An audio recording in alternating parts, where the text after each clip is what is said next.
What is that?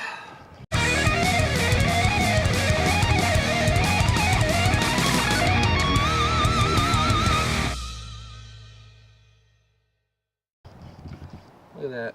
See where it's bowing right there? Look at the other side. I don't know if this will make it on camera or not. There's a crease. Yeah, I don't think you can see there's a crease right here. Because this tire is apparently too heavy. So we're going to take care of that. Kind of what I want to do today is just go over all the stuff that's wrong with the Jeep, all the stuff we've got to fix, and some of the stuff I want to do to it, and take that tire carrier off. I'm going to take the tire carrier and spare tire off because it is screwed up that tailgate, and I don't want that screwed up anymore. So we're going to take it off, run without spare tire for now. It'll be okay. Here are the things, kind of maintenance things we need to do to the Jeep. Spare tire carrier is bending the crap out of the back of the Jeep and the tailgate. So we're going to fix that today. We need to get the exhaust leak fixed. Gotta do the clutch. The PCV valve is leaking oil. That's something we can take care of pretty cheaply. Not going to happen today, but pretty cheaply. And the top needs to be replaced. When I do the clutch, I'm going to do the rear main seal too. It's actually not leaking right now from what I can tell.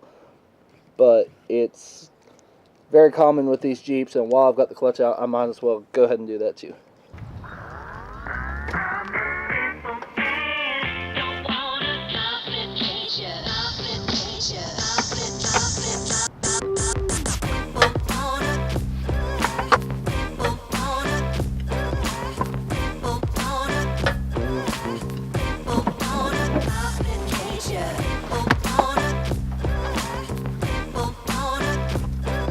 Didn't have any of those little spacers when I put the tire on, so that may be why this tire that's just slightly larger than factory is causing this. If you can see around the lock here, right here, right through there, it's creased. You can see this little dent here. That's just from this having too much pressure on it. So from this having too much force on it, it's also causing this right here to bow in. These little dents right here were here when I bought the Jeep. I don't exactly know what they are or why they're there or what's going on with that, but those were already there. It's starting to bow in the tub. You can kind of get it in the light a little bit right there. Let's see what I'm talking about. Don't know if I'll leave the carrier on there or not. It looks kind of goofy with it on there, but also third brake light and such.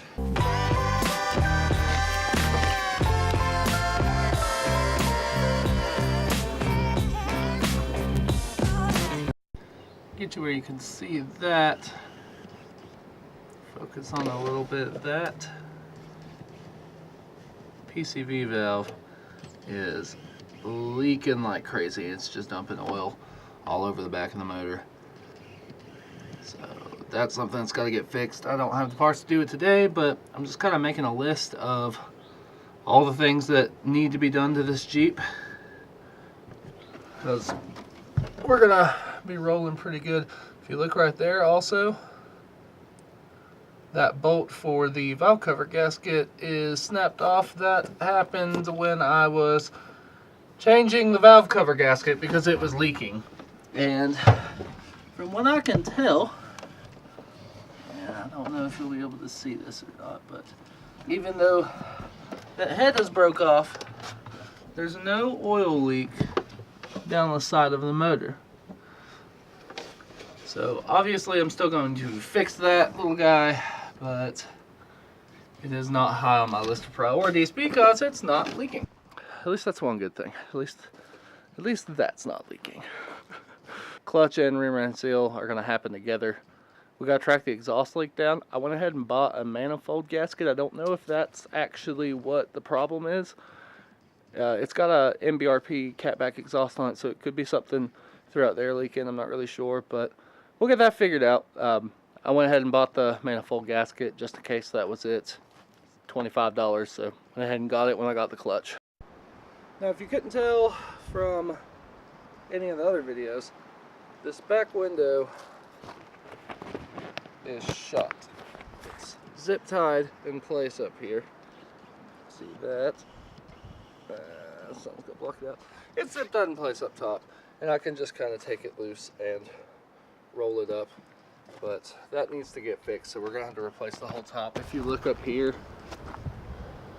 that right there is a leak that I sealed with RTV, and it actually worked really well. Now we've got tons of other leaks in the top, so time for a new top. Also, there's a fair amount of damage to the hood. I don't know how well you can actually see that or not, but it's got some decent denting right here on this side. I'm guessing where somebody's thrown the hood up or something. I'm not really sure where it came from, but I'm gonna try to work that out at some point. It's covered in scratches from the last time I went four-wheeling. We drove through some trees, pretty heavy brush. It scratched it up. Most of those will come out with a good buff, and I may do a video on that. Scratches aren't a big issue for me. I can fix that. What I can't fix, and I don't think it will show up on this camera, but there are cracks in the paint. And I'm not super worried about how the paint looks on this Jeep, but I don't want it to look god-awful. I just want to make this video addressing some of the problems that I've got with the Jeep that we're going to be working on in the future. I want to go ahead and start knocking some of these things out, getting it cleaned up, getting it, you know, the maintenance work done to it, because soon we're going to start doing the big stuff. It's already got a 2.5-inch rough country lift on it. That's getting out of here. I'm going to take that off and get rid of it. I haven't decided on what lift kit I'm going to do, but it's going to be 4 inches or bigger, because we're going to do 35-inch tires on this Jeep, which means a re-gear, which means chromoly axles in the future. I didn't want to go to 33s and wish I'd gone the 35s. We got a lot of things we're going to have to do to the Jeep to fit 35s and run 35s comfortably and not screw it up, not break the axles and stuff. Thank you guys for watching. Stay tuned for more Jeep videos. We're gonna really be kicking in the high gear soon with this thing. Give the video a like, subscribe, let me know what you think.